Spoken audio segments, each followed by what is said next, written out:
গ্রেপ্তারের দীর্ঘ ১৩ মাস পরে নিজ বাড়িতে ফিরলেন বড়ুয়ার বিধায়ক জীবন কৃষ্ণ সাহা। চাকরি নিয়োগ দুর্নীতি কাণ্ডে সিবিআই হেফাজতে ছিলেন বিধায়ক জীবন কৃষ্ণ সাহা। বাড়িতে ফিরতেই তাকে ফুল চন্দন দিয়ে প্রদীপ দেখিয়ে বরণ করে নেওয়া হয় এবং মালা পরিয়ে সংবর্ধনা জানানো হয়। এদিন দলীয় কর্মী ও সমর্থকদের উচ্ছ্বাস উদ্দীপনা ছিল চোখে পড়ার মতো। মানসিক স্বাস্থ্যের জন্য সবার আগে যে নামটি মনে ভেসে ওঠে, সুস্থ মনের ঠিকানা মনোবীক্ষণ।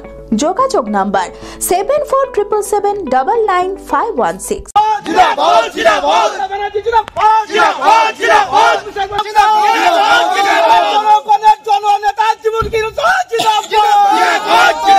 গ্রেপ্তারের দীর্ঘ ১৩ মাস পরে নিজের বাড়িতে ফিরলেন বড়ুয়ার বিধায়ক জীবন কৃষ্ণ সাহা।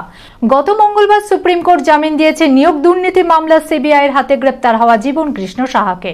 চাকরি নিয়োগ দুর্নীতি কাণ্ডে সিবিআই হেফাজতে ছিলেন বড়ুয়ার বিধায়ক জীবন কৃষ্ণ সাহা। 2023 সালের 17 এপ্রিল তিনি সিবিআই হেফাজতে যান। তারপরে দীর্ঘ 13 মাস জেলবন্দি থাকার পরে সুপ্রিম কোর্টের নির্দেশে জামিন পেয়েছেন। সম্প্রতি অবশেষে তিনি শনিবার রাতে পৌঁছালেন আন্দি গ্রামে। নিজের বাড়িতে এসে পৌঁছালেন তিনি।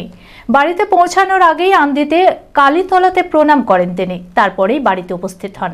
তাকে ফুল চন্দন দিয়ে প্রদীপ দেখিয়ে বরণ করে নেওয়া হয় এবং মালা পরিয়ে সংবর্ধনাও জানানো হয়। এদিন দলীয় কর্মী ও সমর্থকদের উচ্ছ্বাস উদ্দীপনা ছিল চোখে পড়ার মতো। যদিও জীবন কৃষ্ণ সাহার কথায় আইনের উপর পূর্ণ আস্থা রয়েছে, আগামী দিনে আবারও রাজনীতিতে সক্রিয়ভাবে প্রবেশ করবেন বলেও জানিয়েছেন জীবন কৃষ্ণ সাহা। সত্যি খুব ভালো লাগছে। আজকে আমি এটা গর্ব করে বলতে পারি, সত্যের জয় হয়েছে। আর আজকে দেখতে পেলেন আপনাদের সামনে, মিডিয়ার সামনে দেখতে পেলেন যে আজকে কর্মী বা যারা আমাদের দলের সমর্থক আছে তারা সত্যি খুব আনন্দিত হয়েছে, উৎফুল্লিত হয়েছে। আমিও তাদের সাথে সাথে আমিও খুব আনন্দ গর্ববোধ করছি। আমি আমার ফেভারিট, আমার মতো আর কেউ।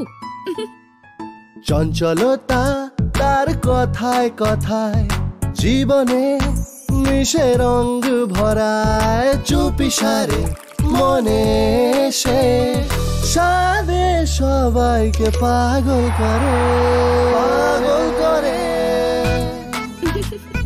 আমারই মতো আমার নিজের পতাকা। পতাকা চা, গজব কা স্বাদ।